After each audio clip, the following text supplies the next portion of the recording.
Uh-oh. Welcome back. Welcome back to the weekly podcast. I'm your commentator and host, Brand Strong. Welcome all you new subscribers. Um, yep, it's we're celebrating as we move into the end of the year. I might hit 1,000 subscribers, and that's pretty much something to celebrate.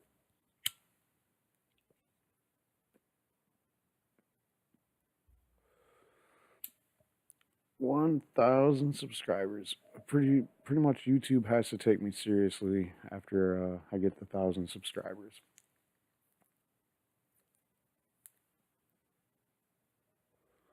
Thank you, everybody. I love comments. I love likes. I like it when people tell their friends to subscribe. Those are ways you can support me. I'm not making any money doing this. I don't know if people that watch this show specifically know about the YouTube apocalypse and all that shit. But since I started this channel, YouTube's been making enemies out of people that basically tell the truth. And I'm one of those, so I'm an enemy. What do you know? And there's a lot of other reasons why what I do is highly dangerous these days, not just because social media don't like people like me.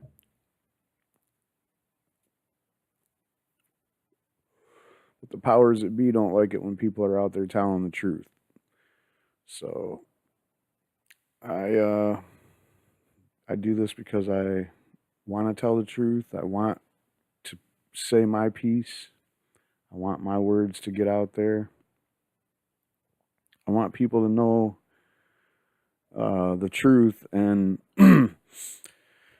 oftentimes I might come a little bit over the top. I might come off as seeming like I'm a little bit over the top with my rhetoric, and that's because they are over the top with theirs. And if they can make claims without any scientific evidence, like driving after you smoke a joint makes it so you can't drive a fucking car without crashing into something, well, then I can go out there with equally absurd rhetoric and say driving after you smoke a joint is safer than before you smoke the joint. You know, I don't have any scientific proof to back that up, but they don't have any scientific proof to back up what the fuck they're saying either. So I guess we're even on there. Well, today we got some stories, got some updates, and we're going to get right into this. Couple of pieces here. We got world news. The global marijuana market will soon hit 31.4 billion, but investors should be cautious. Always. Investors should always be cautious.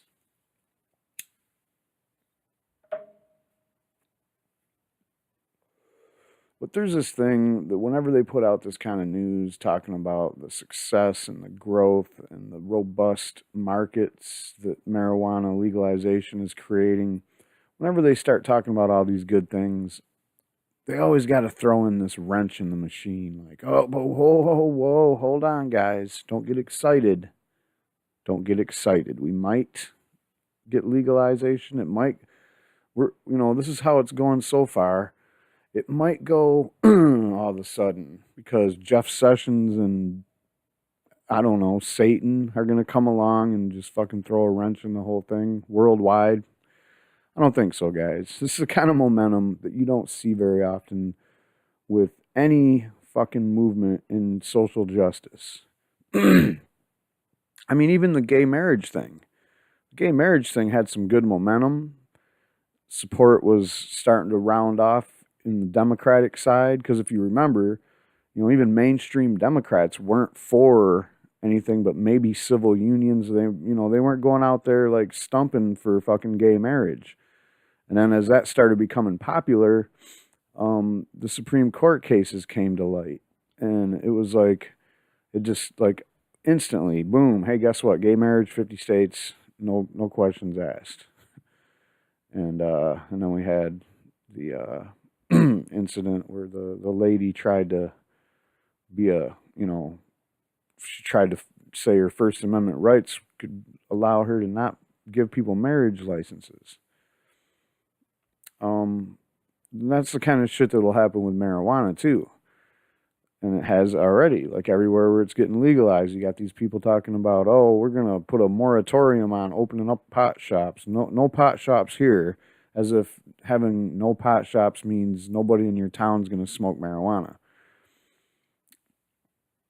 All right, let's go ahead and read this because I don't really care too much about this story, but some interesting things. At the same time, taking a more pharmaceutical approach limits the size and scope of the. Oh wait, I'm on page 2. So we're just gonna skip on through here. No, we're not. The international market for cannabis is projected to hit $31.4 billion by 2021. It's only 5 years. I mean, that's not even 5 years. That's only like 3 years, 3.5, 4 years. So what's going to happen between now and then, I wonder? Because currently the global market is estimated to be worth $7.7 billion. But it'll see a compound annual growth rate of 60% as other countries liberalize their marijuana laws. And they're really counting on California to start padding these numbers too, because that's about California's market right there. The U.S. currently drives 90% of global cannabis sales, but its share will drop to 57% by 2021. That's in large part thanks to Canada's plans to legalize recreational marijuana by July of 2018. Meanwhile, countries in Latin America and Europe are increasingly adopting medical cannabis programs. And German political parties are considering recreational legalization as part of their talks in forming a coalition government. Plenty of Canadian cannabis companies are striking international deals, exporting their products to markets in Europe and South America. As other countries liberalize their marijuana laws, will the U.S. get left behind? Quote, definitely not, said Bethany Gomez, director of research for Brightfield Group. Gomez emphasized that while the U.S. will decline as a percentage of the global market, it will still continue to dominate. Quote, the U.S. market is so much larger than the rest of the international markets combined, she said. While Canadian companies have the first mover advance in Latin America and Europe, most of those medical markets are fairly restrictive and tend to favor cannabis oils. Brand loyalty to an oil is not as strong as brand loyalty to an edible, says Gomez. I don't see the market being so static that a change in federal regulations would prohibit American companies from being able to catch up. The U.S. has been a global leader in marijuana reform, surprisingly enough, but other countries are increasingly taking their cues from Canada when setting up their medical cannabis programs. Quote, the vast majority of medical marijuana programs look completely different from the U.S.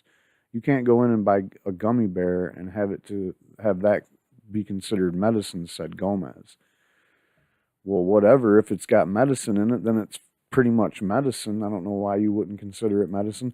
Tell that to the fentanyl manufacturers that make suckers. Tell that to Adderall, who makes pills that taste like fucking candy. So, sorry, just because... And by the way, most of the regulations I've seen, gummy bears are out. Nobody lets you put fucking weed and gummy bears in a regulated system in America that I know of. So, I mean, just come on, man. Quit pretending like you don't know what's going on. And apparently these really rich, these are the people here, they're talking about this. It's like, what are you guys, the billionaires, the millionaires? Who are you guys? You just come in here out of nowhere and you're talking about, oh yeah, we see this thing blowing up, like 4 times bigger than it is now in less than 4 years. Like you said, the growth 60% annual. The vast, oh yeah, we already read that. So,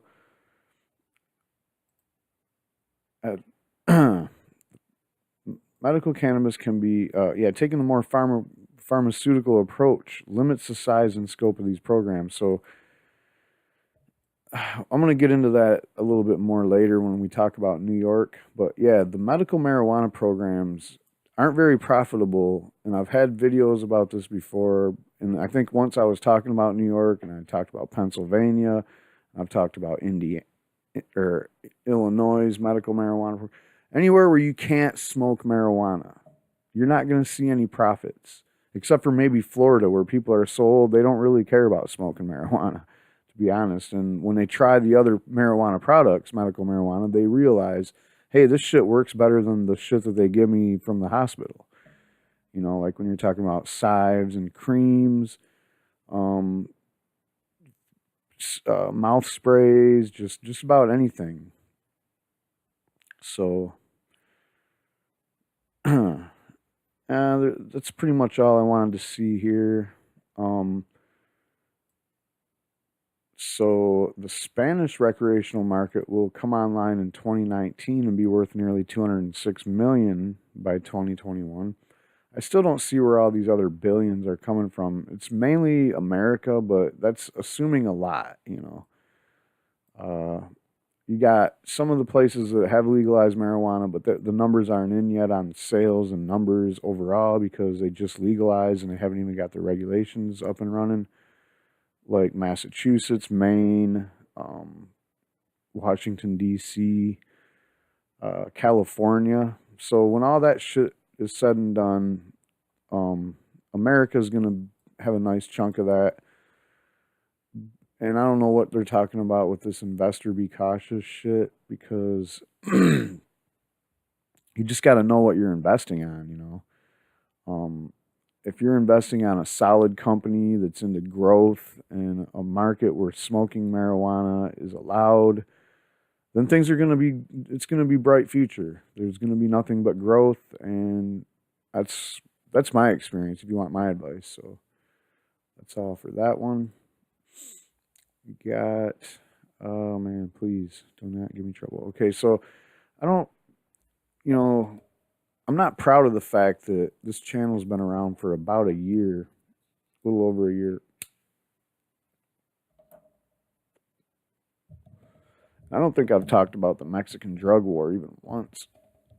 And, you know, we've had stories I could have done about El Chapo and shit. And I use, you know, the Mexican drug cartels anecdotally when it comes to just kind of like tossing out rhetoric about, you know, the black market. Like we could have the black market for marijuana could still be this cartel connected black market, which sells everything and is dangerous to operate, dangerous to work under, dangerous to work with. And they're literally taking money and jobs away from Americans. So whenever you hear a prohibitionist like Kevin Sabat talking his talk heavy duty, like, oh, we got to make it so people can't sell marijuana in America. We got to make it so, you know, and he always talks about it like, oh, we can do some kind of thing where we have smart approach to marijuana without actually putting people in jail. Like you're going to do something where you put them in drug hospital court or something, make them go to classes and pay for stupid classes that tell you not to smoke weed until you get to the point where you're so sick of doing it that you just quit smoking weed out of volition. Oh, come on. Meanwhile, you're fucking giving all the distribution and manufacturing fucking money and jobs right over to the Mexicans. And I mean, I don't like to talk about it like that and make it just seem like, you know, the people in Mexico don't deserve to get our business or don't deserve to make the money. We should, first of all, there shouldn't be prohibition of drugs. Mexico's economy would be a whole different ballgame if it wasn't dedicated to trying to serve the biggest drug addict in the fucking neighborhood right next door to their house. And, you know, I mean, that's what this fucking situation is. America is the biggest drug addict in the world. We consume 80% of all drugs, 80% of the opioids, 80% of the fucking Vicodins, 80% of the heroin, 80% or more of the cocaine, 80% of the meth. We're only 5% of the whole world's population, guys. How do we manage to consume 80% of the drugs? And we have Mexico, which is bearing the brunt currently and houses about 80 to 90% of the drug violence of the entire world's drug war. It's unfucking believable what's going on down there. And this is it. This is the story here. I seen this a couple months ago. I mean, they literally predicted this was going to be the case a couple months ago, but this is going to be the bloodiest year for the Mexican cartel situation melting down, and overall just death and mayhem.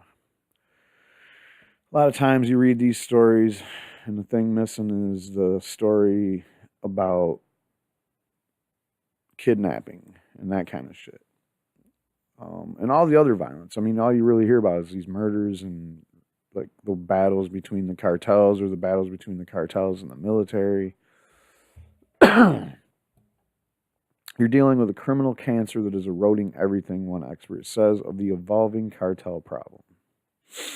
There's a Mexican soldier securing a site where 2 people were shot dead by unidentified attackers in Caliacan, whatever, Mexico, late Tuesday, February 7th. Mexico is currently in the middle of a bloodbath. The country has a murder rate of roughly 2,300 homicide victims a month, which translates to a murder every 19 minutes, according to a recent study. If current trends keep up, Mexico is set to end the year with approximately 28,000 murders, its highest number ever, surpassing the morbid 2011 record when the drug war was thought to have reached its apex. As levels of violence have surged, they have also spread beyond traditional drug smuggling corridors. Cartels have also evolved from vast drug trafficking organizations led by a handful of kingpins into smaller networks, are more violent, less stable, and aren't just content with just dealing drugs. What's more, Trump's policies are likely to make things in Mexico even worse. When former President Felipe Calderon first deployed the military against the cartels in 2006, there were roughly half a dozen major drug trafficking organizations in Mexico. Since then, the landscape has changed dramatically. The Gulf Cartel, which is one of the country's oldest trafficking organizations, has lost much of its territory, while the notoriously brutal Zetas have now split into rival warring factions.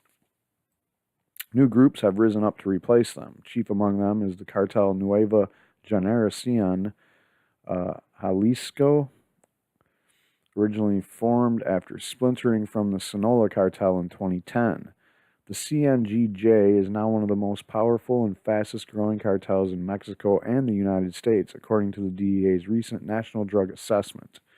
The DEA added that the CNGJ's expansion is characterized by the organization's willingness to engage in violent confrontations. Quote, I think the best metaphor for what's going on in the southeastern state of Guerrero, said Nathan Jones, an assistant professor at Sam Houston State University and an expert on drug violence in Mexico. There are 12 cartels operating there and all fighting. At that point, you can't even call them cartels. He explained that the dispersal and fragmentation of cartels means that groups are now willing to look to new criminal ventures for profits, including fuel theft. You heard that right. Fuel theft, extortion, and even frozen octopus theft. Now, I was like, what in the actual fuck are you talking about here? Tentacles of organized crime. So more than a dozen trailers transporting multi-ton shipments of frozen octopi have been reported stolen in Mexico in the last month, illustrating how crime groups are constantly seeking new revenue streams, even in seemingly unlikely places. So, yeah, literally, we're talking octopus, frozen octopus. Just fuck it, steal it, sell it. That might be, correct me if I'm wrong, but at one point, cannabis sales for the Mexican cartel was 60% of their revenue stream. And we're talking like in the early 2000s.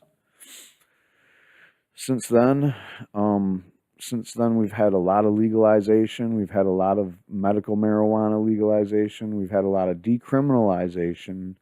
We've had a lot of brave warriors out there growing weed in states where it's completely illegal to this day.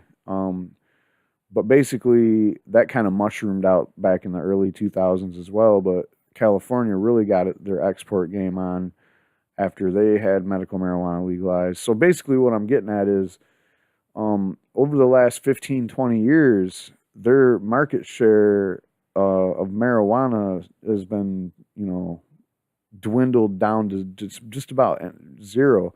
In fact, I remember hearing a story last year about how drug cartel kingpins and upper level dealers that have money, they smuggle California cannabis into Mexico because they want quality marijuana and they don't have time to mess around with all the dealing with producing it or having producers in Mexico deal with it's not worth their money to produce it anymore. So anyway, selling frozen octopus and shit like that, extra extortion, fuel theft. These might be ways that they're making up for that lost revenue. As these groups get disrupted, they get profit starved, he said. And that's another thing. Like if you have a group of people and there's like a chain of command and supplies are coming and going, everything's going good. But as soon as you get fractured, a situation where the group gets fractured, then you're not going to know where things are coming from or where things are going. People get greedy. Your group doesn't succeed if it's fractured. So Jones added that the U.S. strategies to combat the cartel problems in Colombia during the 90s didn't translate to the current situation in Mexico. In Colombia, the killing or arrest of major cartel leaders, including Pablo Escobar in 1993 and 6 leaders of the Cali cartel in 1995, generally coincided with the steady drop in violence. However, that U.S.-supported kingpin strategy hasn't had the same effect in Mexico. For example, after Joaquin El Chapo Guzman was extradited to the United States in January, violence in his home state of Sinaloa has surged.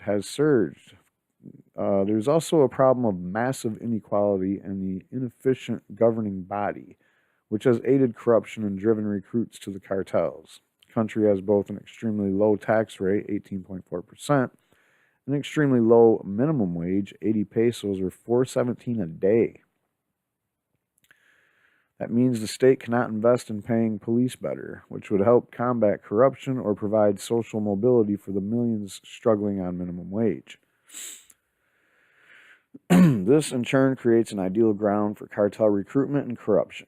The Mexican government hasn't got it together, Jones said. They're not bringing in taxes to pay officers or to have an effective penal system. And if you're a poor kid and want upward mobility, upward social mobility, what are your options?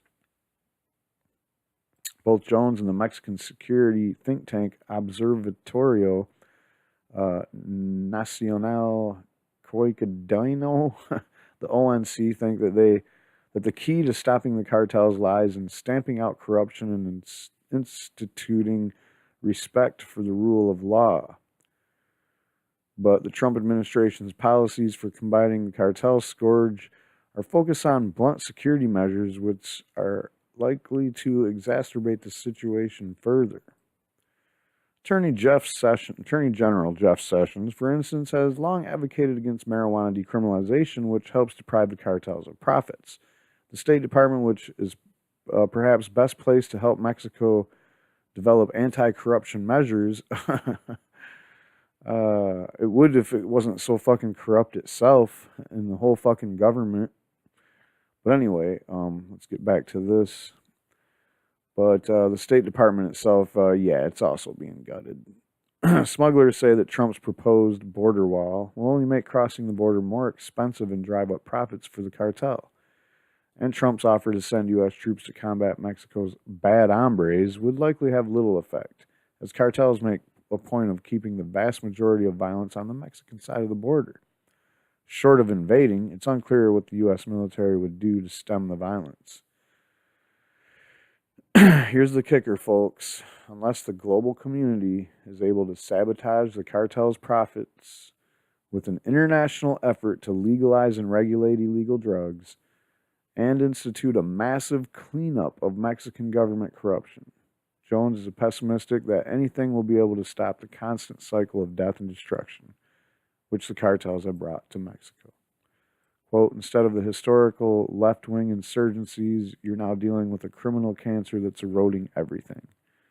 He explained, quote, any military man knows you have to be able to provide basic stability for people to eliminate their underlying grievances. Meaning you can't have a system where people aren't fucking, there's no economy for people, you know. Of course, everyone's going to try to get a piece of this drug market. It's the only thing there is. But what we really need to do is this idea of getting rid of this whole idea that we need illegal operators. And I'm not even saying, you know, just like when marijuana is legalized and they're trying to like arrest all the people that grew weed before it was legalized, man, that's some bullshit, first of all. But this is the same thing. You don't have to do that. We already have like a system where people can produce and distribute these drugs. All we got to do is put some regulations into it. Bala bing, bala boom, man. Problem solved. But of course, no one's going to listen to that shit. And meanwhile, there's too many bureaucracies built up around the illegal drug trade being what it is today. So if you want all drugs to be decriminalized and regulated somehow and whatever this is talking about down here, if you want that to happen, guys, it's not going to happen in our lifetime. How are you going to get rid of that bureaucracy? All those people are protecting their job by lying about drugs, keeping the lies alive about it, keeping it illegal. And the main people behind that are the ones profiting from drugs the most. They're profiting on both ends of it. They're profiting on people getting arrested for it, and they're selling the shit to people, so they're making money that way. And they're even producing it themselves. What else do we got here? I thought this was kind of a funny thing and CNN wasn't the only people to run this story. But CNN was one of the only people. Let's talk about marijuana and your brain. Act like, this was a big deal or something. Where's the, this is not cool. I'm going to try to reload it. Ridiculous. There we go.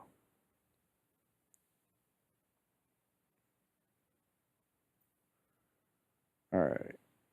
I'm just hoping this thing. Oh, here we go. All right. So we're back. So, medical marijuana is legal in 29 states and the District of Columbia. The law is not quite as black and white regarding marijuana extracts, such as cannabidiol. CBD is one of the active ingredients in cannabis, increasingly thought to offer a wide range of health benefits with few side effects and little risk of addiction or abuse. CBD has zero risk of addiction, zero risk of abuse. There's zero side effects. What in the actual fuck? They start right off just with that kind of overabundance of caution on marijuana.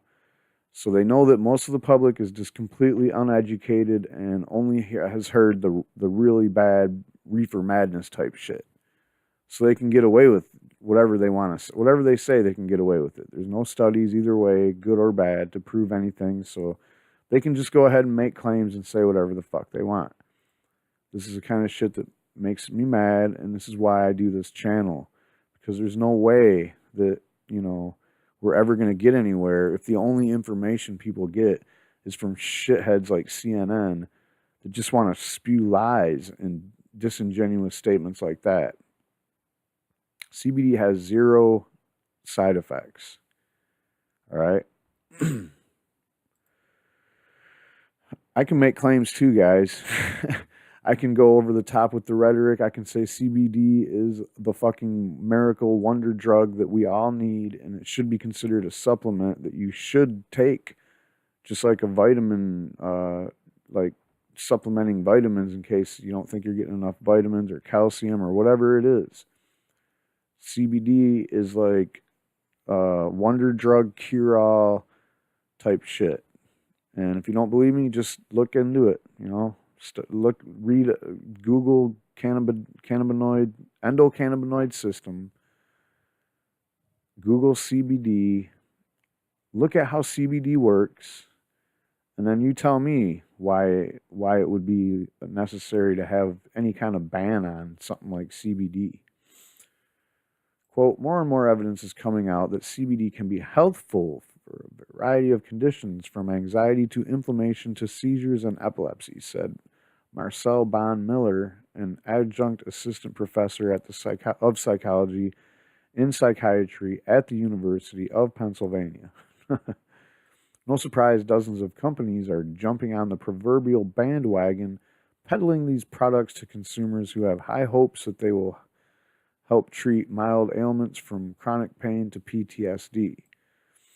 I love how every word is carefully chosen. And, you know, okay, you're going to just say that when people are taking CBD for such a wider range of things, and you said a myriad of ailments. I don't know. I don't want to criticize every little statement they're making, but this is the kind of shit that just makes me mad. Reading it and hearing these guys talk about it on their clips even makes me more mad, so we won't do that. Even though medical marijuana is legal in more than half of the U.S. states, it remains illegal under federal law. As a result, the Food and Drug Administration does not regulate derivatives of the plant, including CBD extracts. Bon Miller believed that a systematic evaluation of the products on the market was needed so consumers would know exactly what they were buying. Today, it's the wild, wild west, he said. For a study published today in the Journal of American Medical Association, Bon Miller and his team bought 84 commercially available CBD products on the internet and had them chemically analyzed by an independent lab. The researchers found that only 31% of the products tested contained the precise amount of CBD advertised on the label, with the acceptable margin of error, while 26% contained less CBD than the label indicated and 43% contained more. Now let's just think about that for a minute. One more time, CBD is a miracle wonder drug, and if you look at what CBD is good for, it's a bullet list. It's like 20 or 30 things that are major health conditions, major health issues that people have, and it easily treats a lot of them, and it helps a lot with symptoms on a lot of major problems that people have. We're not going to make any crazy claims here, but I'm just going to say that infections and, really bad seizures, for example, this is stuff we know for a fact that CBD is really good for.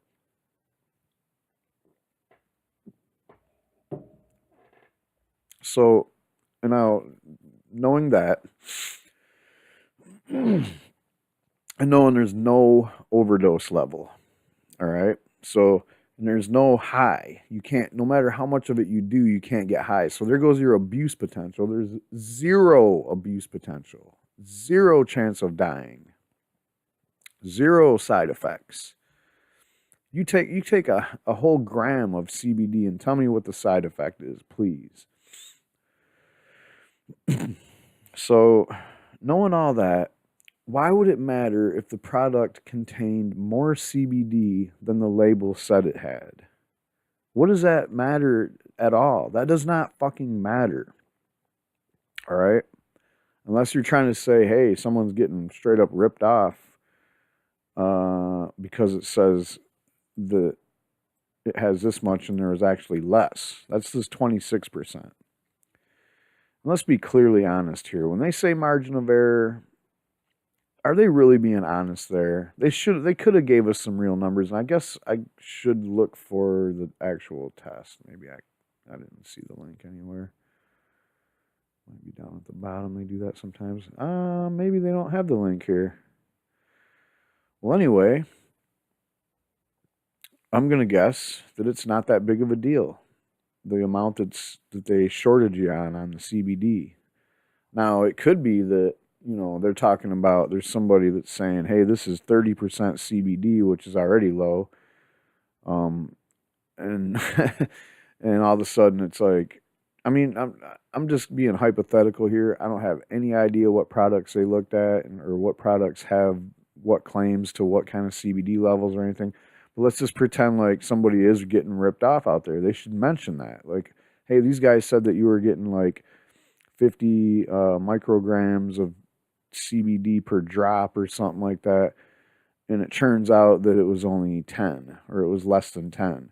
That would be that would kind of make me mad. Or, like if you were off by like 50% or more on any numbers and you're paying, if you ever look at these CBD, whatever you want to call them, supplements, medicines, whatever they're packaged as, or you got your oils and your tinctures and lotions and stuff, and it says there's a certain amount of CBD on it. You want it to be at least that amount, and if it has more in it, no one's going to complain. So this right here means that 74% checks out. 74% is good to go. So the labeling, not a problem. The 26%, I want to know if the margin of error to me is probably a little bit wider than what they're giving it. Like they're probably really nitpicky about, they said that there was 10 and there's only 9. Okay, that wouldn't make a bit of difference to me. But if you said you had 10 on something and there was only 4, then now we're talking about, hey, maybe I should get some of my money back. And maybe you should change your label. So anyway, accuracy of label, as it turned out, was also associated with product type, about half of the CBD extract oils are labeled inaccurately. 90% of the vape liquids were labeled inaccurately. Tinctures, alcohol extracts were roughly equal likely to be over, under, or accurately labeled. Was I shocked? No, Von Miller said. Was I disappointed? Yeah. It just got me thinking we need oversight of this industry. It's one thing on the recreational side, but here we're talking about something that people are using almost exclusively medicinally. You don't get high off of CBD. Hello? Didn't you just say up here that we have a abuse potential? With few side effects and little risk of addiction or abuse. Little risk. Why would you think you could abuse something that you don't get high off of and it can't kill you? What's the abuse that it's doing to you? It's medicine, and the more you take, the better it treats you, is my understanding. I mean, you only need a certain amount of it for whatever you're taking it for in a certain amount of time or whatever, so it's not like you're going to heal quicker or something if you just overdo it. So I don't know what you're talking about, but you don't get high off it, and it's not that big of a deal then. Quit acting like it is. And even the stuff with THC in it, like, who cares? You can't get too high off of THC. I mean, and that's a personal thing that every person has their own level of if they do want to get high or not off the THC and how high they want to get or don't want to get. Everybody finds that out for themselves. And it's not a problem if you go a little bit overboard with THC. It's not like alcohol where if you do too much of that, you're going to have really bad consequences like puking or not remembering anything or doing shit that you normally don't do or crashing your car, which never happens with just THC. So, okay, that's what made another finding from the study stand out. Concentration of unlabeled cannabinoids was generally low. However, THC was detected in 18 of the 84 samples tested. And now that could be a problem. THC, cannabinol has its own medical applications, but unlike CBD, is psychoactive and can cause a high. And again, the abuse potential is there because you can get high off it. And if you smoke too much, you might fall asleep or play too many video games. Unknowingly ingesting THC, Bon Miller said, could result in side effects such as trouble sleeping, cognitive impairment, could also have unintended consequences such as positive drug tests. Cognitive impairment. I want you to tell me what you think cognitive impairment is. If it's just some kind of alternate state of mind where you're just, it could be anything, like you're slightly happier or you feel a little bit more content. Because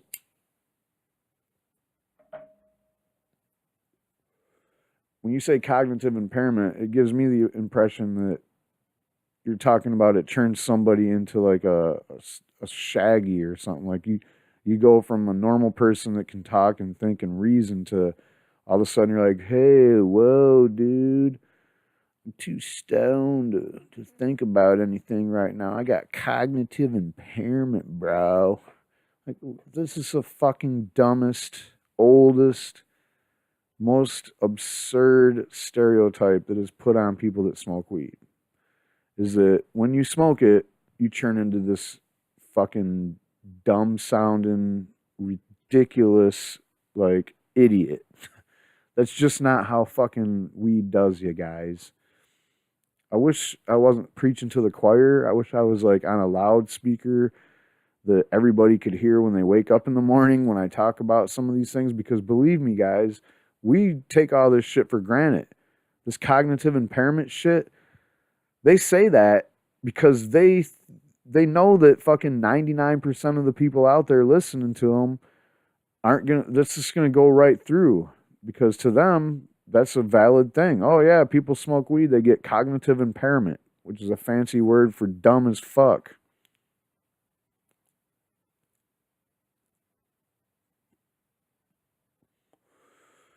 The only thing he said here that really kind of hits home is that you could burn a piss test.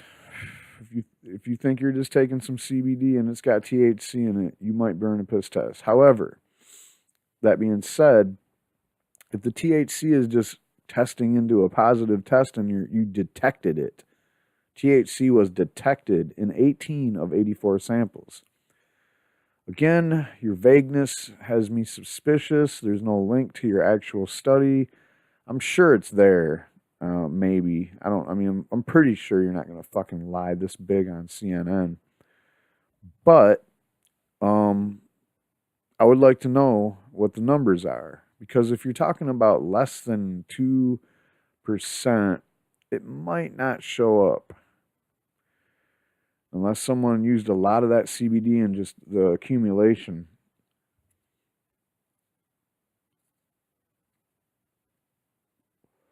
But I don't want anybody to feel safe.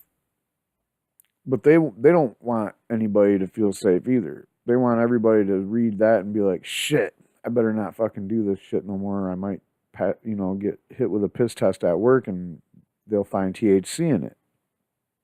Well, I got to tell you guys, when you take a piss test for a job, usually, and I'm not saying that I know this parenthetically for every fucking job or whatever, but a good percentage of the time, it's not zero tolerance. They're not like, oh, THC, 1/1 millionth of a nanogram. Sorry, guy, you can't get a job here. They're way more lenient than that.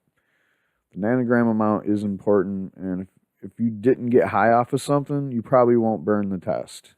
Unless, like I said, you do this shit daily and it just accumulates because your body stores THC in fat cells.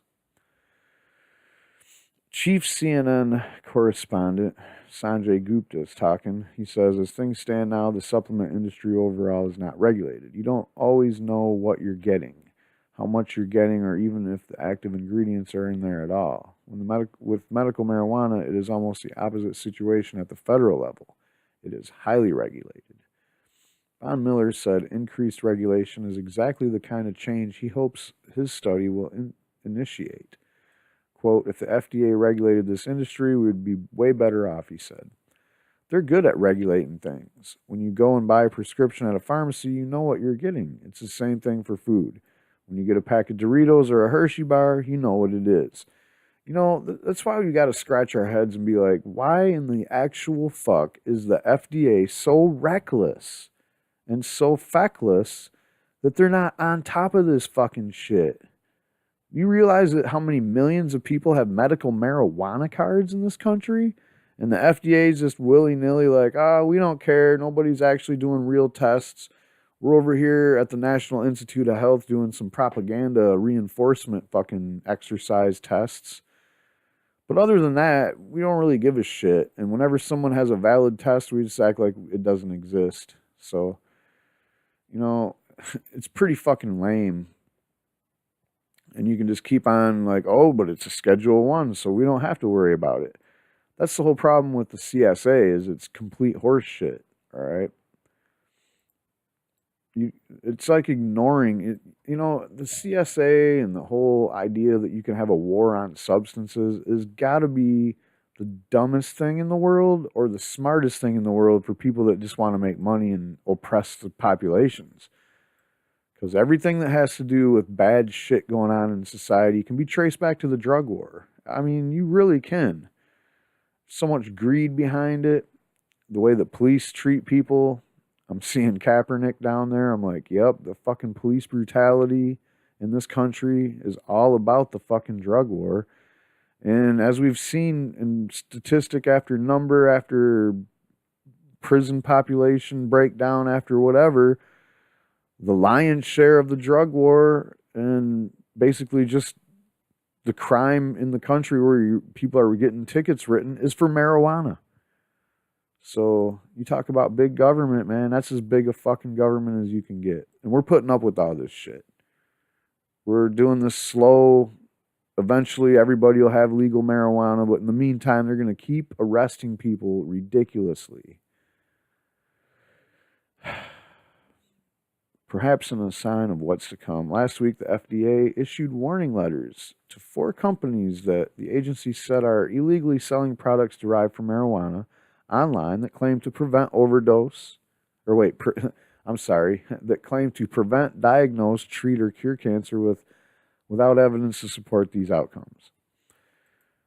You know, that's funny. Like I did a clip about that. Yeah, the evidence is that you guys, the federal government, have made the same statements that the same claims that they made after doing studies, talking about cancer and cancer cells and tumors and tumor growth. These are all studies that you guys have done.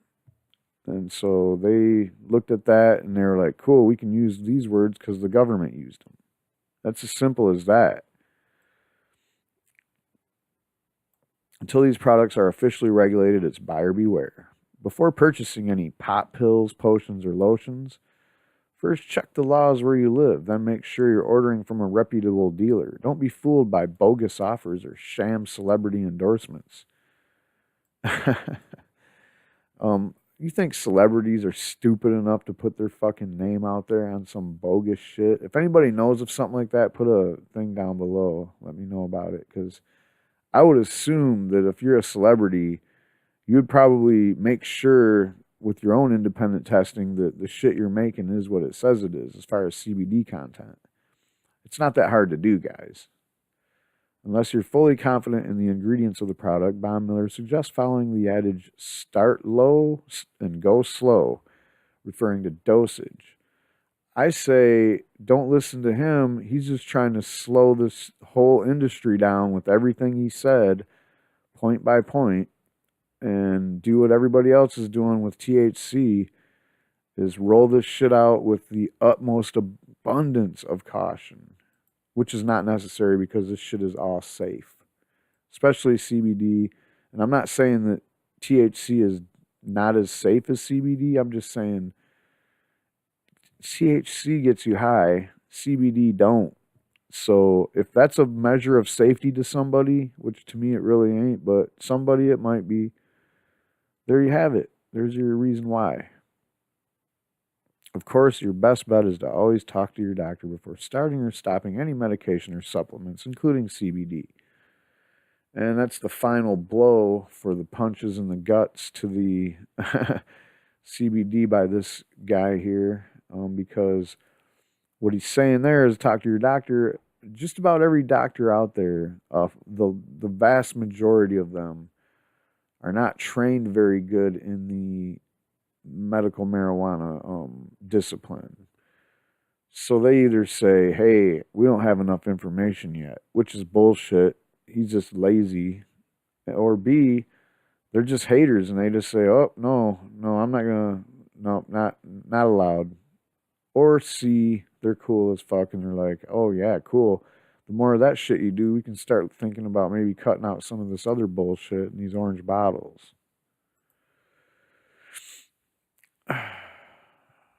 Okay. Another tweet from Tulsi Gabbard, one of the biggest advocates for marijuana legalization in the federal government. Ending federal marijuana prohibition will allow greater medical research into treatments for epilepsy, PTSD, addiction, pain relief, and more. And that's kind of the refrain that we've been pushing here, you know. We need the research. We need the research. We need the research. The research will set us free.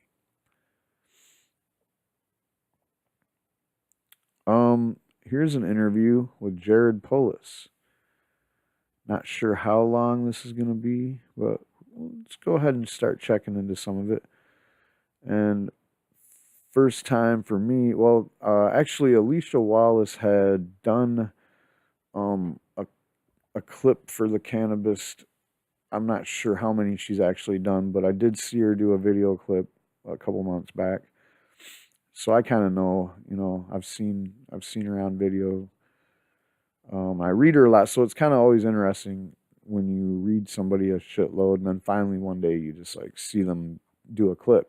It's pretty amazing. So I'll share that experience with my audience at this point. So the DEA has lost its moral authority. Jared Polis pulls no punches in an exclusive interview. In his 8 years on Capitol Hill, Congressman Jared Polis has doggedly championed cannabis legalization. For the Democrat from Colorado, it's a matter of personal freedom, a mean toward a more effective criminal justice system, and a potential boost for local and regional economies. It's also a policy that a majority of voters in his home state want. Colorado legalized medical marijuana in 2000, and then it became the first U.S. state to have legal, regulated sales of recreational marijuana in 2014. Polis pulled no punches in an exclusive marijuana-focused interview with the Cannabis in Denver just days before 420. Scroll down the video, discusses personal views, policy positions, and proposed legislation, the newly formed Cannabis Caucus, the DEA's failure on medical marijuana, and what he'd say to Attorney Jeff Sessions, Attorney General.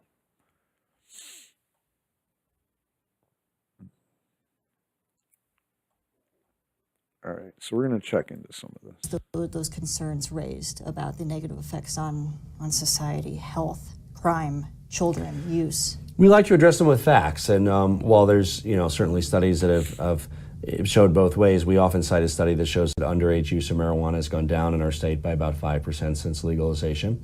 There's a better way to make sure that people aren't driving under the influence of marijuana if it's regulated and talked about as opposed to underground. We drive out that criminal element. And again, just like substances that responsible adults can choose to use, like alcohol or tobacco, there needs to be a discussion about abuse. And we all know people who abuse those various compounds as well. And it's important to have that discussion out in the open and make sure that people that need help in overcoming their addiction are able to get that. Sure, and as more states legalize, especially the medical use, the questions seem to balloon about the health benefits and the risks, especially as it relates to mental health. So that's such a frustrating issue because the federal ban on marijuana has prevented legitimate medical research from moving forward.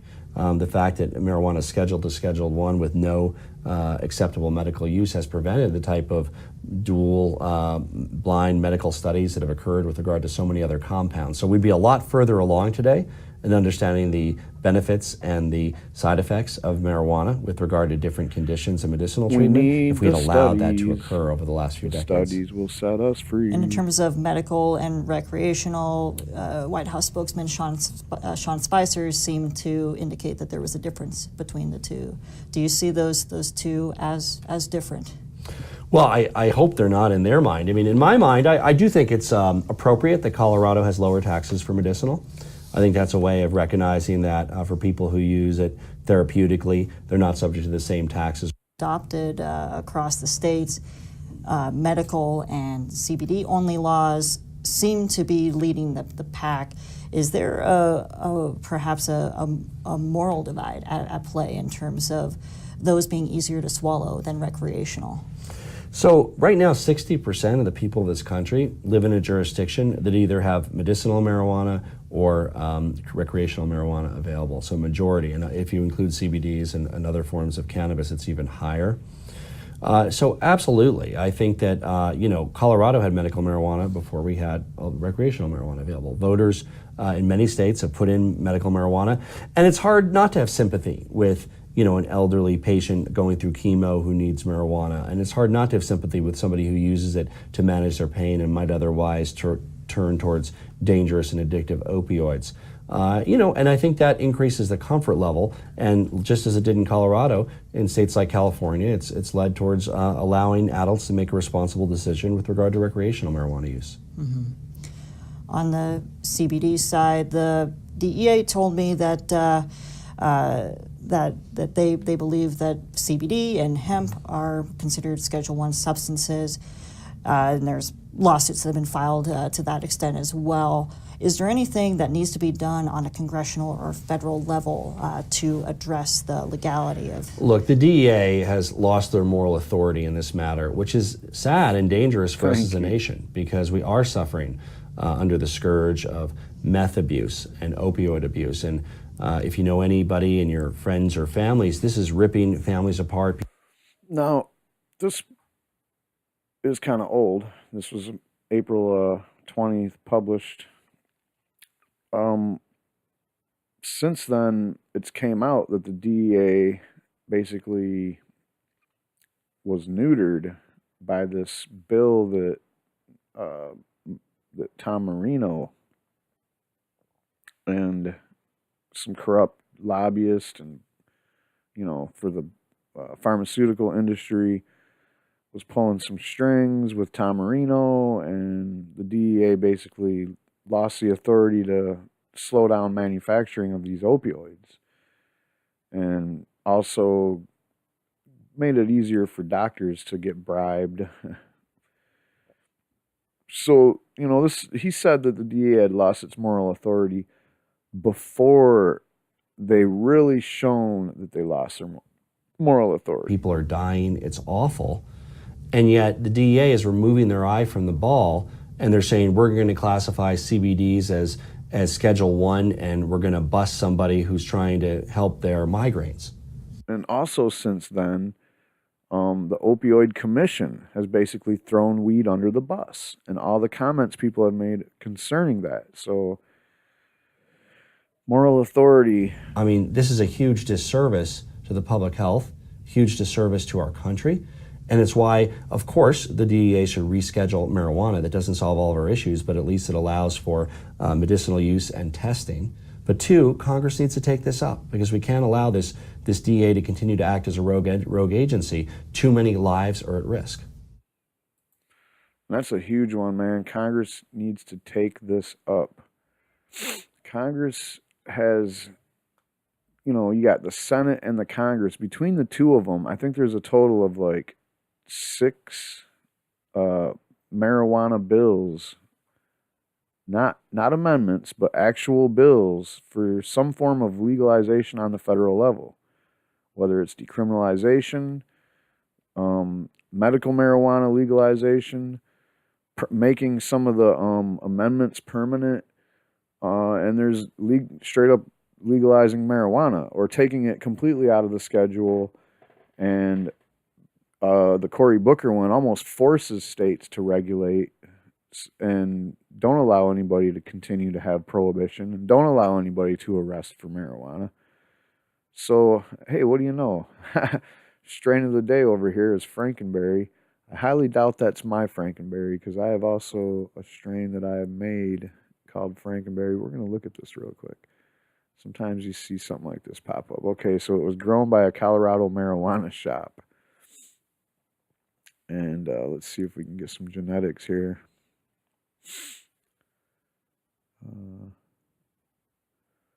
So this Frankenberry is a house cross of Banana Kush and a sativa-leaning blueberry pheno.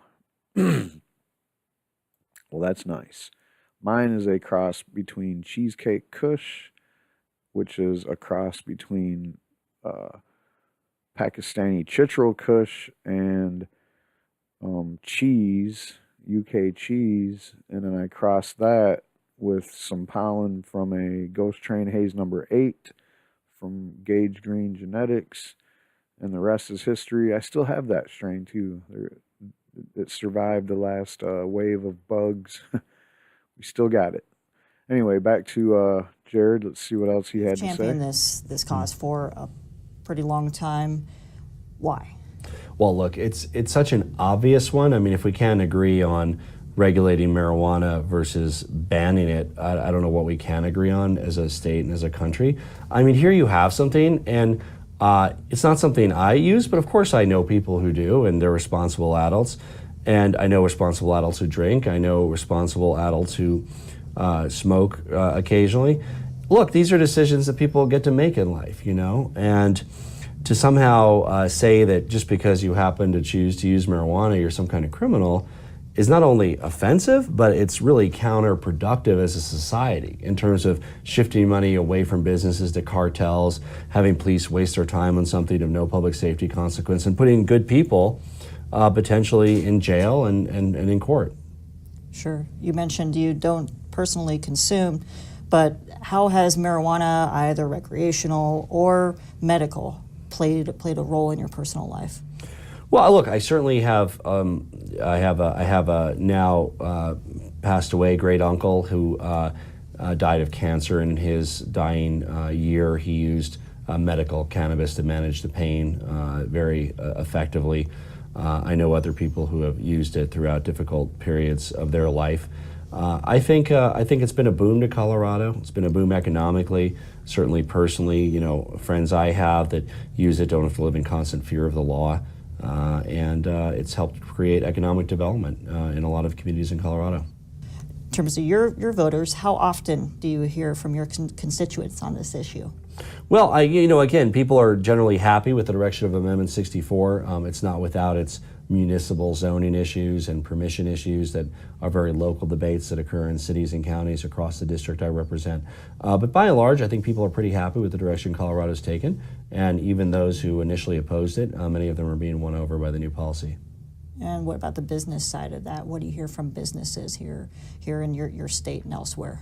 Marijuana businesses? Yes. Or well, I'd say their biggest concern, there's two big ones. Banking services, and many of them have found workarounds, but a lot of them still deal in large quantities of cash. They're looking at new technologies. I learned about some the other day that use the blockchain that might be able to get around the normal banking system. But fundamentally, we ought to remove that threat from banks that want to bank the legal industry in our state and other states. And secondly, I hear from them about the tax deductibility issue with regards to the IRS. And that's a very important one as well, because what it does is it prevents... It is a business. In terms of these bills, beyond what you have introduced, is there anything new coming down the pike? Is there anything new to announce? So there's a lot, and a lot's new and a lot's old. We haven't gotten it done yet. So there's piecemeal bills, right? And so that means we're going to fix the tax deductibility issue for businesses. We want to fix the banking issue. We want to remove the threat that consumers could be arrested. But generally speaking, what I am trying to do with my Regulate Marijuana Like Alcohol bill, which we introduced just a couple weeks ago, is to say, look, marijuana is a compound like alcohol, like tobacco. Yes, there's a federal interest in that regulation. We want to keep it out of the hands of minors. We want to prevent illegal sale of it, just as we would do in this state, illegal production of marijuana. You can't produce and sell moonshine, as you know, in your garage either. That's against the law. So we have these reasonable laws for consumer safety. Nobody wants to have a tainted crop or a damaged crop that they use. And we can have that across all 50 states, leaving it up to each state, even within each state, counties, as to how they actually deal with and regulate marijuana. There are dry counties that don't allow the sale of alcohol to this day in states like Texas and Tennessee. And you know what? Once we legalize marijuana That's where they make there'll the probably be a moonshine. lot of counties and even states that funny don't how that legalize it, works. and that's entirely their right. But at least get the government and the federal government off the back of states that do, like Colorado. Sure. Now, with these bills, a number of them are reintroductions from sessions past. They weren't effective. They failed in past sessions. What have you learned from those failures? And has anything, has any of your strategies changed this time around? Well, first of all, failed isn't exactly the right word. They were never brought up. They were buried. 99+% of the bills in D.C. never get brought up. So we never got a fair that's vote the on them. sad part. What we did get is a vote. I mean, that's what Jeff Sessions tells you, that, well, we need, if you guys don't like the fact that marijuana is illegal, then, Congress can do, you got to go through Congress to do something about it. Well, we have tried to go through Congress, and there's always that guy at the end of the line that says, oh, we're not going to vote on this shit over here. on two Or on the amendments. They didn't even include any of the amendments. amendments. We'll call it the tale of two amendments, right? And one was Rohrabacher Polis, one was McClintock Polis. I was the Democratic lead on both, and we put a Republican name in front to try to get more Republican votes, obviously. So what we did is, essentially with regard to the Rohrabacher Polis amendment, is a congressional vote by a significant margin affirmed that the federal government should not interfere in states that have medical marijuana with medical marijuana laws. And so that's a clear majority in Congress. The other amendment narrowly failed, but with the changes in Congress, I think we can pass it next time. And that's a big deal for Colorado. What the McClintock Polis amendment would do is say that in states where recreational marijuana is legal, the federal government cannot interfere with state law. And we do that through a funding restriction. We do that because that's the one way we can actually get an amendment onto the floor to vote. We can't get a bill like the Regulate Marijuana Like Alcohol bill through unless it goes through committees. But these floor amendments, I'm confident we only need to flip 8 votes between 2 years ago and now on that McClintock Polis amendment. And how realistic is it for any of these bills to succeed? Are they pretty much dead on arrival for the next 2, 4, 8 years? So the bills, they're like Regulate Marijuana Like Alcohol. It's a tough going because procedurally it has to flow through committees whose chairmen are not friendly towards medicinal or recreational cannabis. So the best route truly, when we go around leadership with these floor amendments, it doesn't matter if Paul Ryan or Mitch McConnell or Kevin McCarthy vote against them. If you have sufficient votes on the floor to pass them, they become part of those appropriations bills, and no federal funds, it's called a funding restriction, no federal funds can be used to enforce federal laws in areas where it's legal in a state, as long as you're following state law. So that's what I think we have an operational majority to do. So that's step one. It might take a few more years to get to. He's just kind of like going around that. He's not going to say the answer, which we all know is no. They're not going to let any of these bills get voted on this year. I think that's already a done deal. Like, this session is pretty much over. Speaking You of were sessions, one of the founding members of the Cannabis Caucus earlier this year. Can you provide an update on that? Have any new members joined? Have you met? Has there been any progress made? So what a difference. When I first went to Congress, it's over 8 years ago now, I was one of the few people talking about this, and all the other members of Congress would kind of look at you strangely, and it actually was treated as a joke a lot. I found I would make an argument about marijuana legalization, and people just wouldn't even refute it. They would just laugh, thinking it was somehow funny. And we've come to the point where it's an official caucus and a bipartisan caucus where we have these otherwise kind of stodgy Republican co-chairs, and we have our Democratic chairs, and we're holding briefings on Capitol Hill. And all of a sudden, on both sides of the aisle, we haven't won everybody over yet, but they're certainly treating it as a serious issue. and more people are coming into agreement as they simply look at the evidence. Given the overhang of this administration, in which there's been language used that harkens back to the drug war era, can the Cannabis Caucus flex its muscles in such a way to influence policy? We're going to need to. I mean, the Attorney General, Jeff Sessions, harkens back to kind of the Reefer Madness era. That's his attitude about marijuana.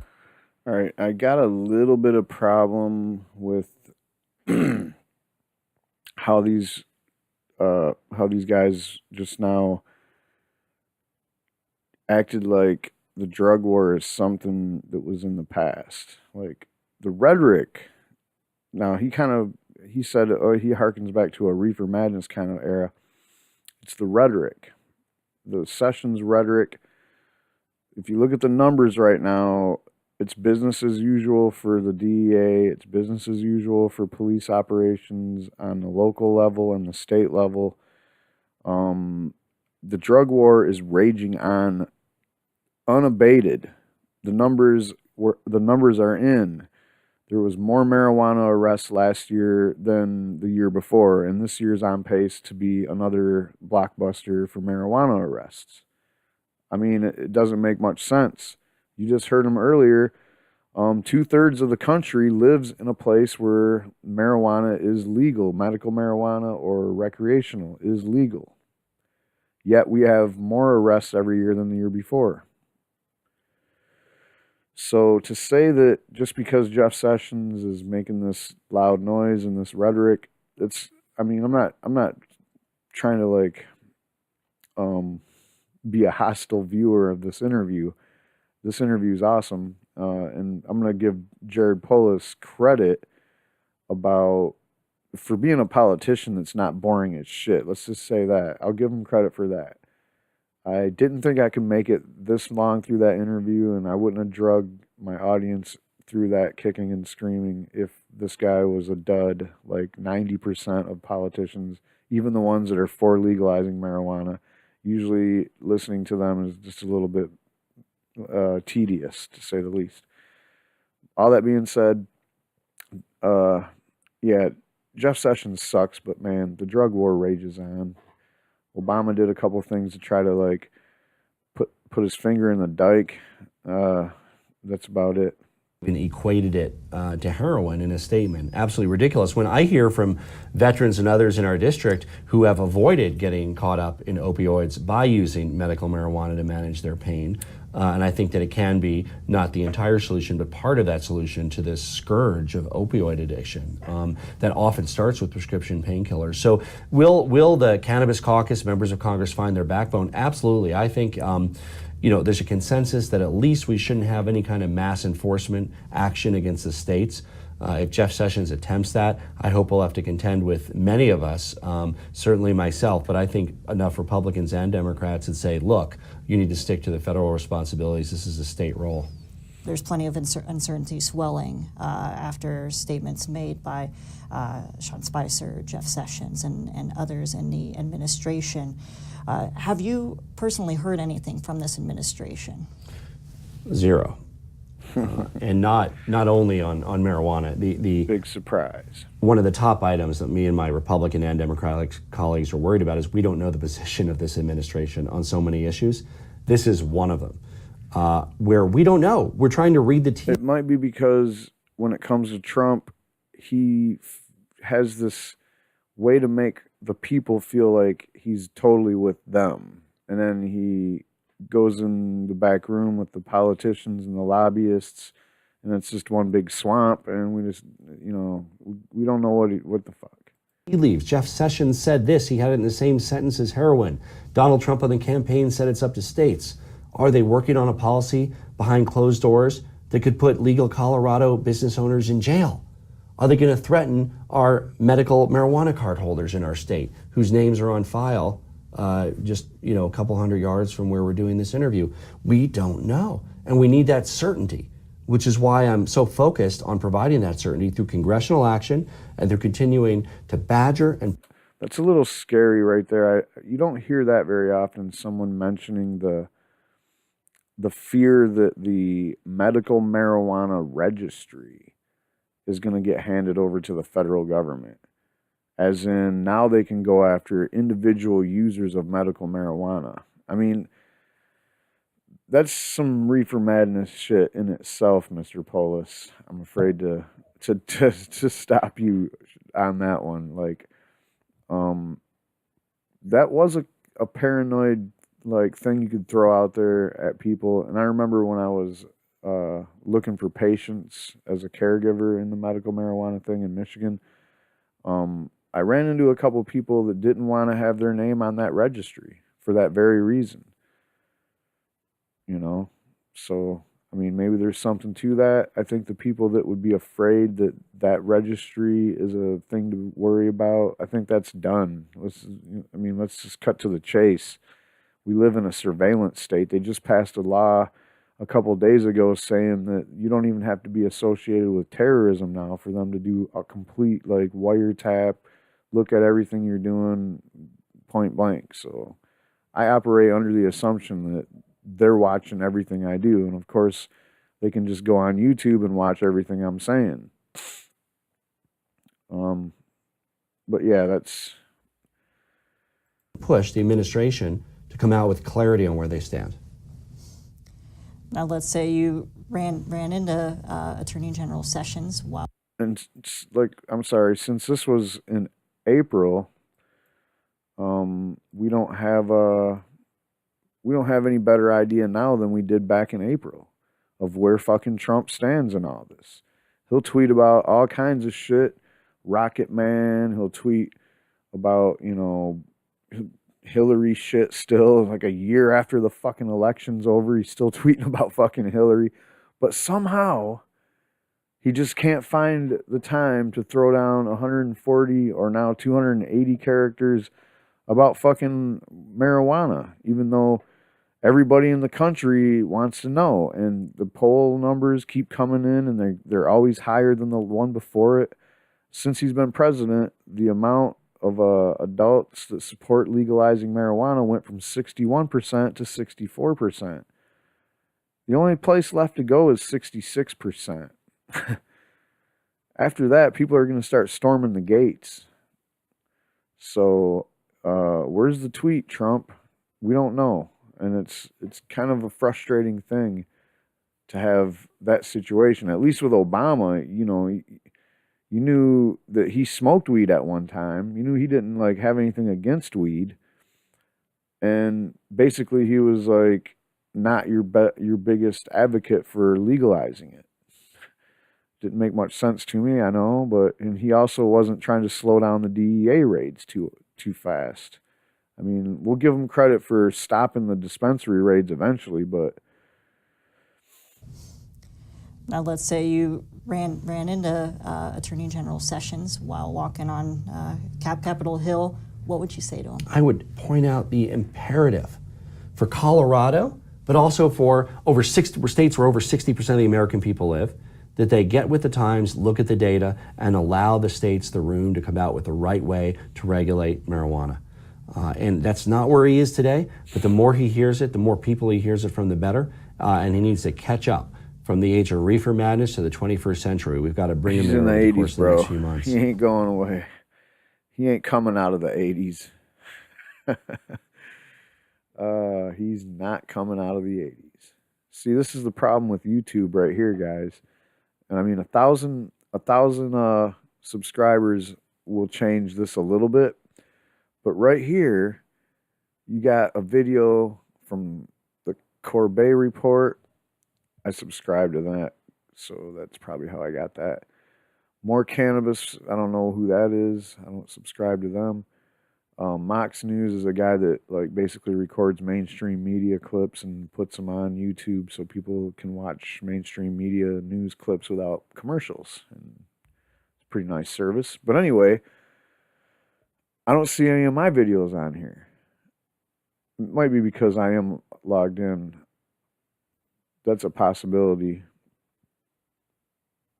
But I guarantee you, if you guys went to this interview over here at the Cannabis you wouldn't see my video. You might, because you're subscribed to me. I don't know. Who knows? But the bottom line is when I get that 1,000 views, subscribers, then my videos will be featured more in those suggested video areas. So I'm looking forward to that. Thanks again, Alicia Wallace. That was a great interview. Thanks, Jared Polis, for all the work you've done with marijuana.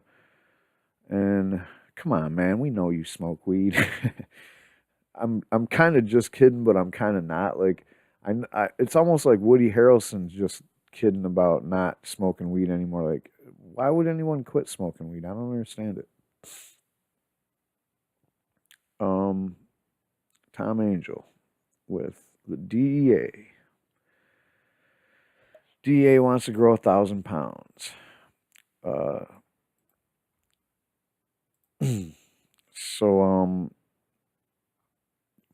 That's 443,680 grams. That's how much marijuana the U.S. Drug Enforcement Administration, my bad, wants federally licensed researchers to grow for use in scientific studies. That amounts to a little more than 978 pounds of government-cultivated cannabis. While that may sound like a lot, it's actually a slight decrease from this year's level. 2018 aggregate production quotes the DEA laid out in a Federal Register filing for publication on Wednesday are amounts the agency thinks will, quote, provide the estimated medical, scientific research and industrial needs for the United States, lawful export requirements, and the establishment and maintenance of reserve stocks. In addition to establishing the quota of nearly 1,000 pounds of marijuana, the DEA will allow the production of 384,460 grams of THC in 2018. The order, signed by acting DEA Administrator Robert W. Patterson, also allocates quotas of 92,120 grams of cocaine, 40 grams of LSD. You heard that right. 45 grams of heroin. 92,120 grams of cocaine. Don't forget about that. And the 45 grams of heroin. And the 40 grams of LSD. That's a lot of LSD, by the way. 30 grams of psilocybin. That's not very much psilocybin. But then again, it might just be psilocybin without the actual mushroom bodies.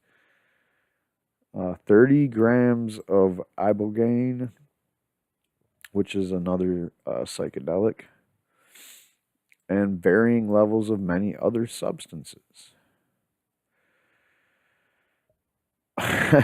What the fuck kind of party are they throwing is all I want to know. 92,000 grams of cocaine. All right, the filing comes just a few days after the DEA finalized 2017 drug production quotas, establishing a limit of 472,000 grams of marijuana and 409,000 grams of THC. In comparison, the proposed reduction for 2018 seems to run counter to the DEA's stage goal of expanding marijuana research. If there are able to be more studies, it would probably make sense to allow for an increased supply of cannabis. I am very dubious about this whole, idea that they produce more than that amount annually before now. Then all of a sudden they're going to require less this year coming up. How are they going to have less weed and do more studies? It just doesn't make sense. It's like they're on purpose trying to make marijuana fail. But the reduction could also reflect the fact that Trump administration and U.S. Department of Justice, which is DEA's part, doesn't appear especially interested in additional studies on marijuana. Since 1968, the only legal source of cannabis for researchers is a farm in the University of Mississippi operates under a license from the National Institute on Drug Abuse. Scientists have complained that it is difficult to obtain product from the facility and it is often of low quality. Yeah, we've done the video. Last year, however, the DEA moved to end the monopoly by creating a process to license additional cultivators.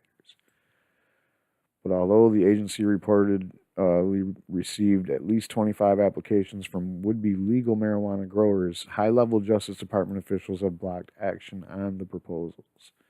Members of Congress have pushed U.S. Attorney General Jeff Sessions to allow the DEA to process the applications, but he hasn't yet responded to a bipartisan letter about the issue. Sessions said in a Senate Judiciary Committee hearing last month that allowing more research cultivation would be healthy. For now, DEA seems to be operating under the assumption that researchers won't need more than 1,000 pounds of marijuana for next year. However, that could change as the agency often adjusts its quotas throughout the year as an assessment of needs change.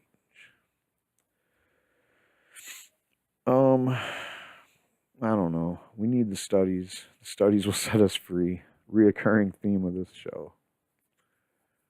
Reoccurring theme of everything. And speaking of the thing that we heard Polis brush up on a little bit in the interview, this is the thing right here. It's this tax code. And this is, again, Florida Representative Republican Matt Gaetz, who I believe has been making headlines. This is the third headline I think he's made when it comes to cannabis. One of them was the trying to get some allowance for cops to be able to use medical marijuana. Now he's talking about this old tax code. In 1981, the tax code judge ruled on tax deductions taken by Mr. Jeff Edmondson, a man with a unique business of the large-scale distribution of drugs. For the tax year in question, he had sold over 1 million tablets of amphetamine, 100 pounds of marijuana, and nearly a pound of cocaine. Now, that's not very much compared to the DEA. Mr. Edmondson was clearly busy, but not too busy to do his paperwork. His tax return deducted business costs, such as miles he had driven for work and office equipment he purchased. The tax court rules on taxes, not the legality of a person's profession, so many of his deductions were ruled perfectly acceptable. Since this was 1981, the zenith of bad hair and the war on drugs, the verdict gave the drug hawks a collective case of indigestion. While Congress scrambled to close tax loopholes to offset the cost of tax reform, they decided to kill two birds with one stone. Tax legislation passed in 1982 included Section 280E, prohibiting traffickers of Schedule 1 and Schedule 2 drugs from deducting business expenses, of course. They should dig up any other thing in the taxes that says anything about, Schedule 1 or Schedule 2. Actually, again, I hate to say it, but a way to fix all this, the easy fix, is to remove cannabis from the schedule, from the Controlled Substances Act altogether. I'd go one step farther and just get rid of the CSA, but, I can't always get what I want. At the time, this small was mostly a symbolic victory. Few lawmakers thought it would have long-term ramifications.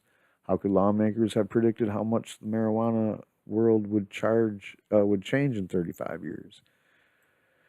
Instead of waiting for Mr. Edmondson to cruise down the block, 23 states and the District of Columbia now have laws allowing some form of marijuana use. 14 states have taken the steps to decriminalize marijuana.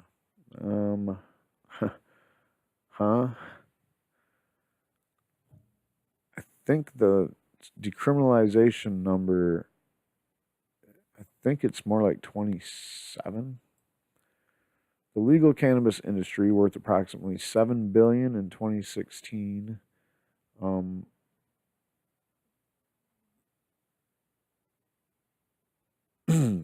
employs tens of thousands of people, and some analysts believe the industry will be worth over $50 billion within a decade. As soon as 2020, the cannabis industry is likely to generate more new jobs than the entire manufacturing industry. This explosive business growth is astonishing, especially considering the burden 280 puts on cannabis businesses. Developing new and efficacious medical strains, and products is hard, time-consuming, and expensive. Just ask health supplement companies. It's not easy and not cheap to make multivitamins smaller and more potent, but vitamin companies and health businesses can deduct research and development costs from their taxes. Cannabis businesses cannot, nor can they deduct wages paid to employees, the cost of office space, or any deduction available to nearly every other American business. Yeah, so on and on with that. So with tax reform being one of the highest priorities of Congress, it's time to remove 280E from the tax code. Time to stop punishing and hobbling this booming industry. It's time for the government to stop picking winners and losers. It's time to let the cannabis industry grow and expand. And that's more from Matt Getz directly. So,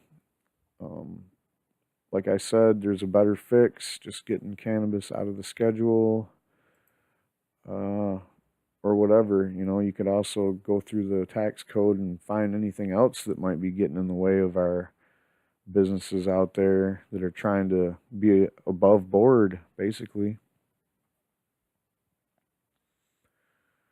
So in South Dakota, they had some ballot initiatives, and one of the three marijuana initiatives passes first hurdle for South Dakota 2018 ballot. South Dakota voters won't have the chance to legalize recreational, but they could decide whether to allow patients to use cannabis medically. Initiative groups hoping to go before voters in 2018 faced a crucial Monday deadline to turn in signatures to the Secretary of State. Campaigns for 8 measures have submitted petitions for review. Initiated measures need nearly 14,000 valid signatures, while constitutional amendments require almost 28,000 valid names. Secretary of State Chantel Krebs' office conducts a random sampling of signatures to determine validity. Krebs said she hopes the review of all submitted measures will be finished within 4 months. Medical marijuana supporters submitted about 15,000 signatures, narrowly exceeding the required valid signature count for an initiative that would allow patients with serious medical conditions and health practitioners' recommendation to use marijuana. Qualifying patients, such as people with cancer, AIDS, and hepatitis C, would be able to get a registration card and possess up to 3 ounces of the plant. Last year, the Secretary of State's office said backers didn't turn in enough valid signatures to get on the ballot. The recreational marijuana plan aimed at to allow people 21 and older to possess and use marijuana, but a writing error had called it into question. A state interpretation of the wording found it would only have legalized marijuana paraphernalia, but supporters said the problem could be fixed later. No, New Approach South Dakota Director Melissa Mantell said supporters came close to being able to submit the recreational use measure, but said the group's primary focus was the medical cannabis proposal. Separate ballot question. Okay, that's that for South Dakota. Good luck there.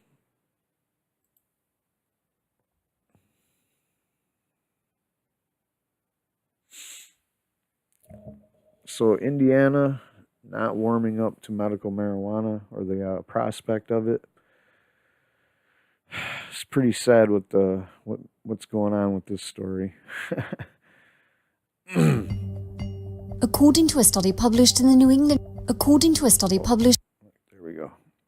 So a county prosecutors group is strongly opposed to allowing medical marijuana, say it's wrong for Indiana and could worsen the state's drug abuse crisis. Wrong. The Association of Indiana Prosecuting Attorneys also debunked cannabis's medicinal properties. It said the Institute of Medicine concluded this year that there was insufficient evidence to use it to treat glaucoma, epilepsy, dementia, and a host of other ailments. Excuse me, but epilepsy clearly is not, even close to being on this list. But no one ever said anything about it being able to treat dementia. I'm not sure if this is 100% accurate, but I'm pretty sure that dementia is not on any qualifying conditions list in any state, nor is glaucoma. Glaucoma might be. Glaucoma is treatable with cannabis. The group wrote a letter to the state's drug czar last week asking him to formally oppose the legalization of marijuana in any form for any purpose. Quote, we strongly believe both medicinal and recreational marijuana legalization are wrong for Indiana, said the November 3rd letter to the Indiana Commission to Combat Drug Abuse, chaired by the drug czar Jim McClelland. Quote, we urge you to take a stand against these policies that would cause further harm to communities already suffering from the devastating effects of drug abuse. Again, people are trying to ball marijuana up into this situation with, on one hand, you have the meth epidemic that's been raging in rural areas of this country and in Indiana for decades, quite frankly. And then you have on the other side of the fence, you have your opioids problem, which Indiana's just like everybody else in the Rust Belt. They're, full of Oxycontin and fentanyl. So I don't know what he's talking about. Marijuana, completely safe, completely harmless, isn't causing no fucking drug epidemics, isn't, causing drug abuse problems. I mean, literally, it is not causing drug abuse problems. There's no health crisis whatsoever can be derived from this cannabis situation, whether it's legal or illegal. The only thing dangerous about it is the police. The prosecutors groups makes 3 main points in its plea. It said marijuana use increases the risk of abuse of opioids. That's flat out the opposite of what we're learning from the numbers that we're seeing from actual states that have medical marijuana legal or whatever, and the use and abuse of opioids going down. As far as opioid use goes, prescription-wise, people that take opioids, that smoke marijuana, take less opioids, and sometimes they quit taking them altogether. So marijuana use increases the risk of the abuse of other controlled substances. Nah, that's the direct result of the black market. If marijuana is side by side being sold with other controlled substances, there's a far greater chance that somebody that is there to buy marijuana might buy these other substances. If marijuana is legal and regulated, then that's the only thing that they can buy is the marijuana. It claimed that marijuana is not medicine. Well, that's just flat out horse shit too. Sorry, guys. And it argued that the legalization of marijuana has had devastating effects in other states. That's been proven wrong by a myriad of people. Even the mainstream media is starting to take on these stories about, hey, we haven't seen the devastating effects. And now this is the 5-year anniversary of Colorado's regulated sales. Actually, this is just 5 years after they legalized it. So we'll get another anniversary in 2019, which will be 5 years after regulated sales began. But we can already say, well, we've had legal marijuana in a state for 5 years, and we didn't see these devastating effects that everybody keeps talking about. And that's the most vague thing I've ever heard of. Devastating effects? What the fuck? Did, buildings collapse? Did we have, whole families just die? No, because it's not toxic. There's no devastating effects. And yeah, marijuana is medicine, dude. I'm sorry that you're a prosecutor and not a doctor, so you don't have a fucking clue that marijuana is in fact medicine. It said that those who argue that marijuana is medicine are relying on half-truths and anecdotal evidence. Nope, we have actual studies. We know how marijuana works. We know the fucking physiology. We know the chemistry. Your body has this thing called the endocannabinoid system built into every cell in your body to receive cannabinoids, specifically CBD and THC. And you're just flat out wrong, prosecutor guy. Is there anything else left of this story? I think there was. According to a study published in the New No thanks.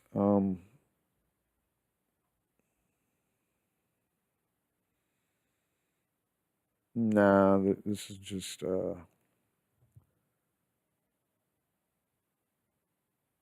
okay. So we got the person that's fighting for the legalization of medical marijuana. State Rep Jim Lucas, Republican from Seymour, in August. He has legalized the medical use of marijuana in the next legislative session beginning in January. Lucas, who has proposed other controversial legislation, included rolling back gun restrictions in Indiana, admitted he'd had a lot to learn on the issue of medical marijuana, but said that he talked about it with with doctors, veterans organizations, and advocacy groups such as the National Organization for the Reform of Marijuana Laws. He would be the first Republican lawmaker to formally seek such legalization in at least 5 years. Prior efforts by Democrats to legalize marijuana were routinely squashed in the GOP-dominated General Assembly. Lucas knows the difficulties such legislation would face, but said in mid-August that he had every intention of introducing a bill that legalizes medical marijuana. Quote, I can't comprehend how we can deny people something that provides them with relief, that's not addictive, and is not killing anyone when we know for a fact that prescription opioids are killing people, he said. And yeah, there you go, prosecutors. Are you guys afraid that if marijuana is legalized, and we're just talking about medical marijuana here, you afraid that if medical marijuana is legalized, that you're going to lose like so much business? I mean, this is absurd. Legalize it and prosecute some real crimes. There's probably a shitload of corruption going on.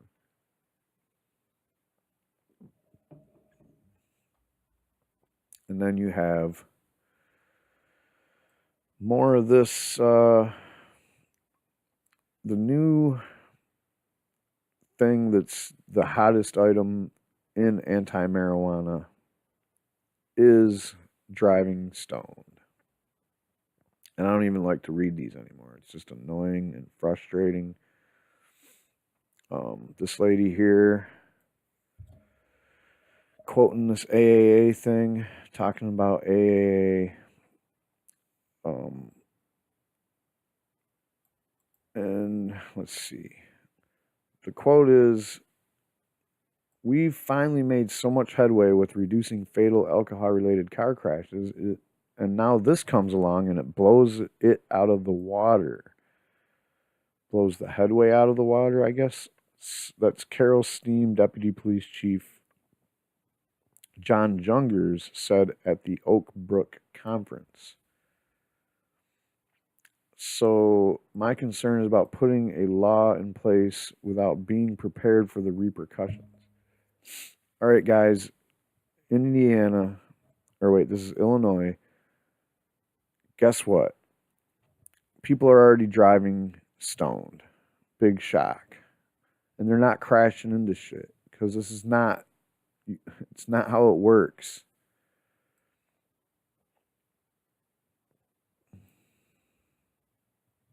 The portion of drivers in fatal crashes who recently used marijuana spiked to 17% from 8% from 2013 to 2014. A motorist advocacy group reported. Notice how they always have the qualifiers, and it always means that you don't really have what you think you have. Because when you're talking about the portion of drivers in fatal crashes who recently used marijuana, you don't have any scientific way to even say that how they recently used marijuana. Witness testimony, fatal crashes, was the driver dead? I mean, there's so many questions to ask, but when you see this, who recently used marijuana, you automatically shake your head because that could mean anything. He could have used marijuana that day or the day before or a week before or a month before. So, and I've seen the testing, I've seen what they looked at, and it's total bullshit. There is nobody that we know of, and if somebody knows a story that's legit, where it's a person that smoked some weed, all right, and then they drove a car and they killed a bunch of people in a car crash, and it was found out that they smoked weed. I mean, I really want it so that the person that is blamed with the crash survived the crash and wasn't forced to do a plea deal. Because I really don't believe. I mean, sure, accidents happen, and I'm sure the law of averages, someone could have just smoked a joint and was driving down the road and still got in an accident that was their fault, but probably wasn't the weed's fault, because accidents fucking happen. Why do we always got to blame shit on the substances anyway, by the way? With alcohol, it's clearly the substance that's causing the impairment of the driving. Whereas cannabis just doesn't do that. And furthermore, when you're talking about medical marijuana, that's even more hard to prove that someone's stoned while they're driving.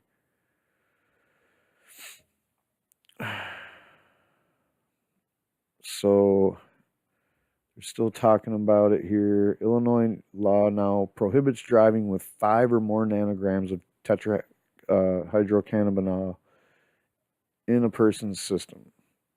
5 nanograms, man? Come on. Colorado Traffic Safety Resource Prosecutor Jennifer Knudsen said many marijuana products, including gummy bears. I don't know why they keep talking about gummy bears. Like, I guess that's supposed to be the most popular thing going or something. It's not that popular. Drinks and cookies have become available since the state legalized cannabis. Quote, normalizing marijuana makes it difficult for Colorado police to make judgments on whether a person is impaired during traffic stops. You know how you can tell if someone's impaired? That's why you pulled them over, right? Someone's not impaired if they're not driving like shit. Your definition of impaired is just that somebody can test positive for a fucking substance. That's dishonesty is what that's called. And in court, quote, when we get our juries, many of them voted for it, legalization, she said. It's not just that. It's that many of them know that you're not talking about alcohol. You're trying to give them a fucking drunk driving type charge, which is going to ruin their life pretty much. And they're not even fucking impaired. Alcohol use has been studied for decades, Junger said, but the effect of marijuana on drivers is relatively unknown. Well, again, I'm going to say it again, testing will set us free, and in this case, we want to see some proof that you have a way to tell if somebody's too stoned to drive. It affects different people differently. There's not enough science to write a law. I agree with that. It's something that we're hoping the legislature takes a really close look at, AAA spokeswoman Beth Mosier said. Quote, there are other issues than whether or not this is good financially for Illinois. I think she was just talking about legalization. There was a comment down here that was really awesome. James Tripp. The daily use of cannabis medicine results in a complete tolerance to the psychoactive effects of THC due to the receding of the CB1 receptors in the central nervous system, specifically the brain, and thus there is no impairment in the ability to operate a motor vehicle. Recreational use is most often neither based on consistent strain or concentration of the product, as the user is seeking very different results than that of a medicinal user. Medicinal user spends a great deal of time and effort finding the exact dosage, concentration, and specific product to use, and then strives to maintain a systemic dose daily. This method of medical administration results in complete tolerance to the psychoactive effects of THC, but recreational user usually is seeking the high from THC and thus uses the product much differently.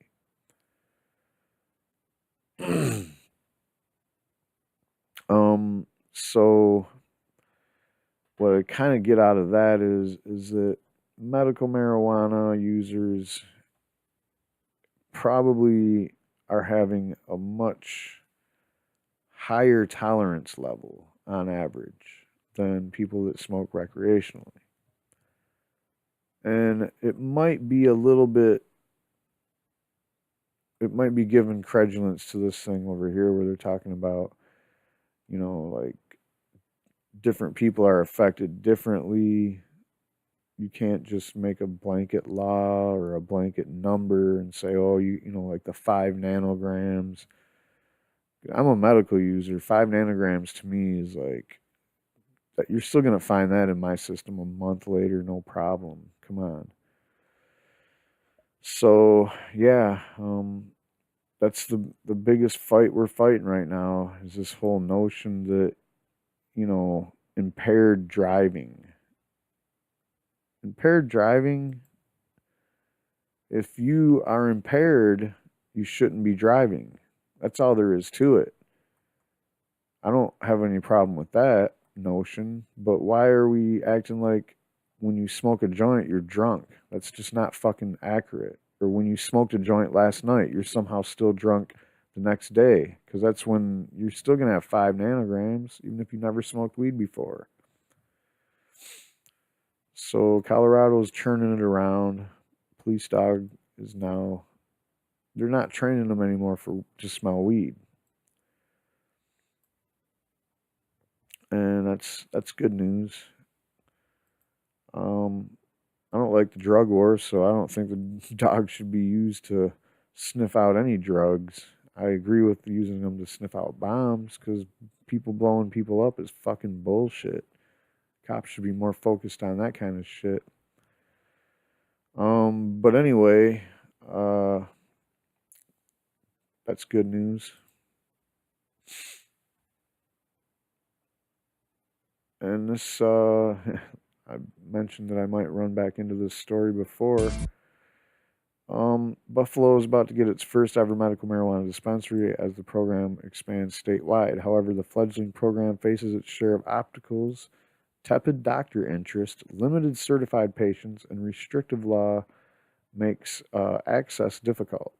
The main factor at the center of the ongoing struggle to build a sustainable medical cannabis program is the lack of sales. And the main reason for that, like I always say, if your medical marijuana program don't allow for patients growing their own weed, or smoking, that's a big one. If you're not allowed to smoke bud and no one's allowed to sell bud, your program ain't going to make any money. And, you're going to make all these products out of the bud, and a lot of them are just going to rot on the shelf. So you're going to lose product.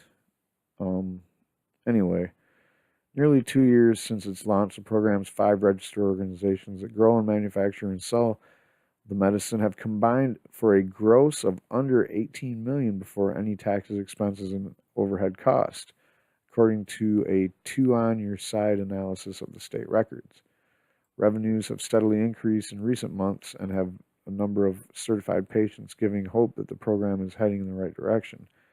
But the still limited sales figure have medical marijuana companies questioning how long the state can feasibly sustain the program, particularly as the Department of Health moves to add and get new companies in the mix.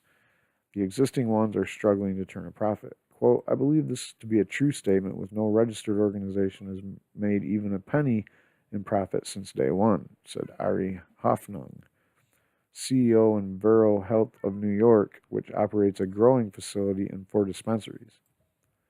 New York State first launched its medical marijuana program in 2016, charging a 7% excise tax on all sales. The state collected just $32,000 in excise tax in 2016, suggesting the 5 companies generated $5.3 million in revenue during that time period. So far in 2017, sales have increased dramatically. In September alone, sales topped $2.4 million, the first month to surpass the $2 million mark. Governor Cuomo's budget division initially projected $4 million in marijuana tax revenue for the first fiscal year, which would have required more than $57 million in revenue. Sales weren't even close to that level. New York is taking in far less than states with less restrictive medical marijuana programs. Colorado charges a 2.9% tax on medical marijuana sales. In 2016, the state collected $12.2 million from tax, meaning revenues were about $419 million. You know how small Colorado is compared to New York State. Come on, man. The state has about 500 licensed medical marijuana stores compared to just 20 currently in New York. That's just ridiculous. Even if you did have no smoking marijuana and all your marijuana products were basically, none of them got you high. So you cut like a huge market sector, people that want to get high, people that medicate with THC, whatever. You cut like a lot of your sector down just saying that. But if you had enough of this shit saturated in areas where there's high demand for these medical marijuana products that you do sell, it sounds like you don't. Sounds like you barely have any fucking place serving any fucking patients anywhere. So in California, there are about 1,000 licensed dispensaries, which brought in $575 million in taxable sales for the first half of 2016, according to the California State Board of Equalization. Even with the uptick this year, the data remains troubling for the New York marijuana industry.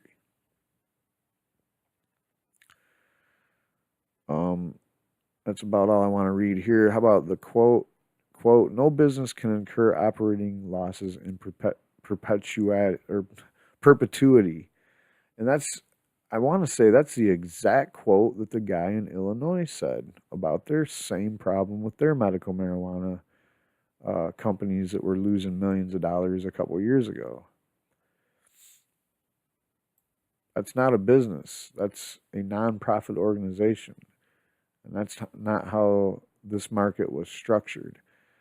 It's because you need to sell some buds, dude. You need to let people smoke some THC and quit acting like that's some kind of thing that ain't medicine. Jesus Christ.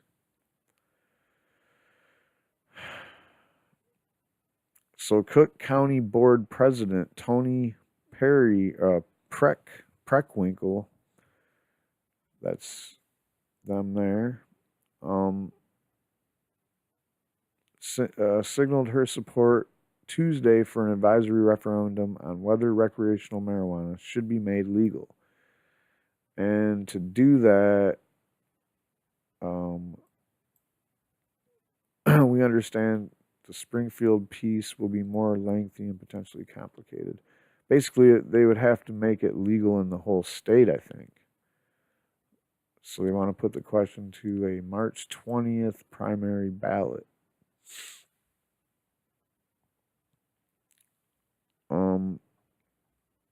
Good luck with that. It's a big city, and, I don't see how legalizing marijuana would be anything but a good thing for a place like Chicago.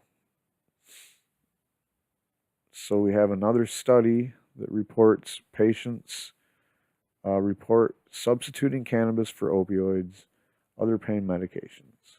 Pain patients report successfully substituting cannabis for opioids and other analgesics, according to data published online in the journal Cannabis and Cannabinoid Research. Researchers from the University of California, Berkeley, and Kent State University in Ohio assessed survey data from a cohort of 2,897 self-identified medical cannabis patients. Among those who have acknowledged having used opioid-based pain medication within the past 6 months, 97% agree that they were able to decrease their opioid intake with cannabis. Moreover, 92% of the respondents said that cannabis possessed fewer adverse side effects than opioids. 80% of respondents said that the use of medical cannabis alone provided greater symptom management than did their use of opioids. What did you say earlier, Indiana prosecutors? about marijuana not being medicine or some bullshit. Among those respondents who acknowledged having recently taken non-opioid based pain medications, 96% said that having access to cannabis reduced their conventional drug intake. 92% of these respondents opined that medical cannabis was more effective at treating their condition than traditional analgesics. Authors concluded more people are looking at cannabis as a viable treatment for everyday ailments such as muscle soreness and inflammation. The study can conclude that medical cannabis patients report successfully using cannabis along with or as a substitute for opioid-based pain medications. The study's conclusions are similar to those of several others, such as these here, and here. Links are all there on this article.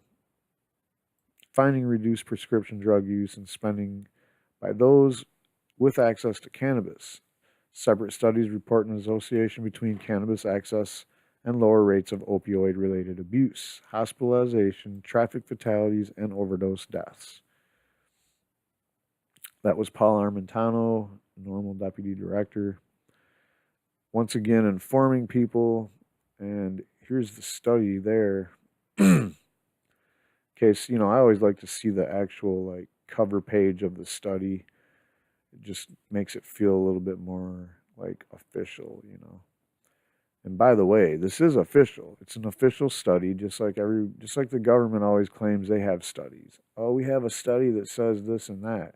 Well, this isn't your double-blind, placebo-based study. This is just a analyzation of data and talking to patients that say they're this and do that, and looking at, when hundreds or thousands of people check boxes. So those are what studies are. Studying data. And here's another one. Medical marijuana law doesn't increase teen use. Growing number of states enacting laws to allow medical marijuana use has not led to an increase in youth use of the drug, a new study finds. Quote, we found no evidence of an effect of medical marijuana law enactment in any marijuana use outcome for both men and women aged 12 through 17. Researchers at Columbia University wrote in the journal Prevention Science. Quote, due to developmental concerns, medical marijuana laws are explicitly designed to restrict access to youth. As such, the lack of change in marijuana use outcomes among youth could reflect medical marijuana laws being implemented as intended. Although the studies show that the state laws allowing medical cannabis aren't associated with increased teen use, it did indicate a rise in marijuana consumption among people over the age of 26. Quote, regression models showed that there was not a substantially significant increase in past month marijuana use after enactment of medical marijuana laws in men or women aged 12 through 17 or 18 through 25, the study found. However, among people 26 and up, the increase in past month marijuana use was statistically significant for both men and women. There was also an increase in daily marijuana use among males 18 to 25. However, researchers could identify, quote, no corresponding increase in marijuana use disorder after the enactment of medical cannabis laws, even in age, gender subgroups reporting increases in past month and daily use. The study published online this weekend was funded by the National Institute on Drug Abuse. Interesting. Findings are consistent with those of previous studies showing that changing state cannabis laws does not lead to an increase in youth marijuana use. Once again, you prosecutors in Indiana, I hope you heard that, because that was one of the things you guys might have been talking about with the devastating effects.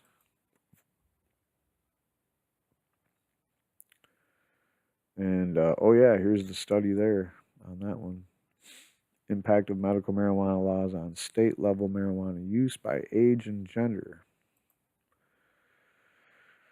And we have one more bit of bullshit. So Newsweek, I don't know.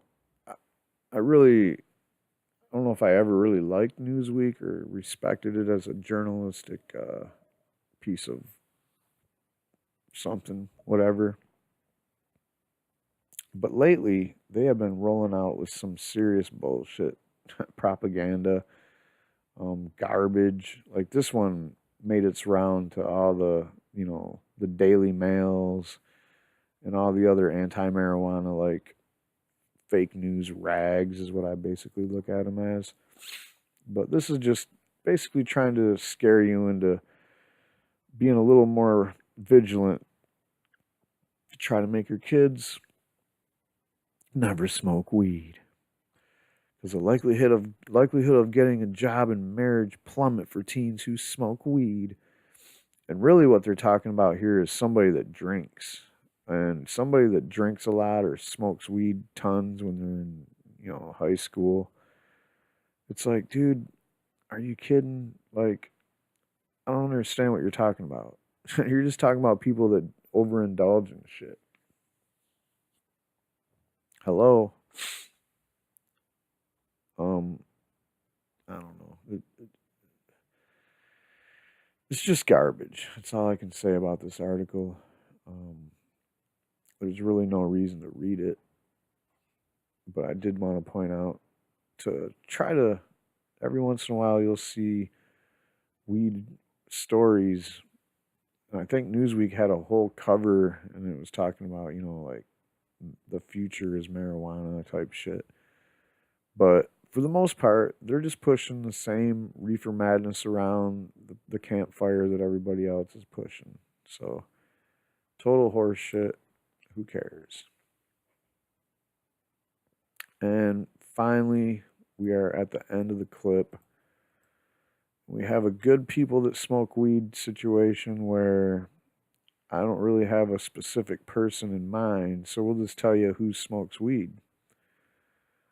While the survey was far too small to provide statistically significant data, a recent poll designed to learn more about the demographics of marijuana smokers does allow us to peek behind the curtain that continues to mask the identity of most marijuana smokers. This new poll, the Civilized Cannabis Culture Poll, suggests those negative stereotypes common in the media are pure fiction and do not actually reflect the marijuana smoking culture in America. They found that smokers are just average people with families, careers, and full lives, in addition to their marijuana smoking.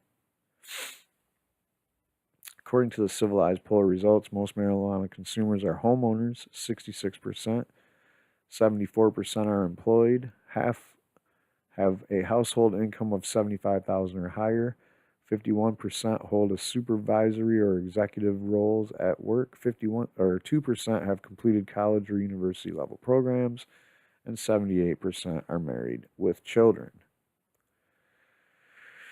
The poll also confirms that most 73% marijuana smokers admit they sometimes feel the need to hide their marijuana smoking from their family members, friends, or colleagues at work. 24% of the men reported hiding their use from their wives or significant others, while 17% of women said they did the same. The percentage using marijuana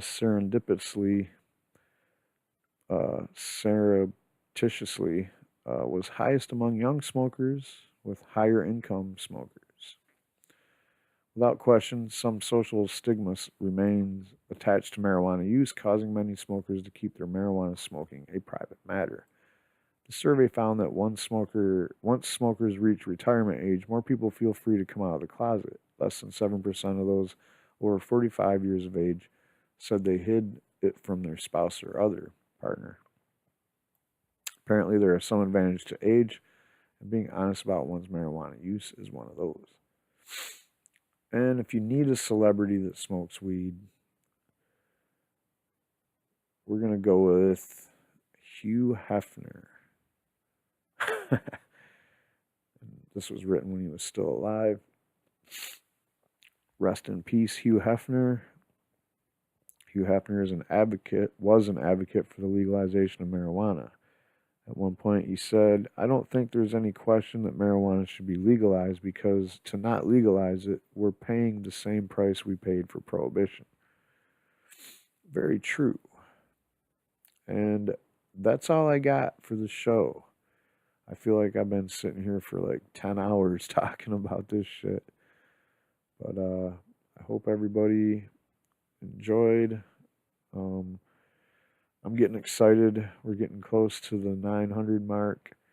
But really, I'm getting excited because this channel is getting close to the 1,000 subscriber mark. And I feel like when that happens, things are going to have to start picking up speed.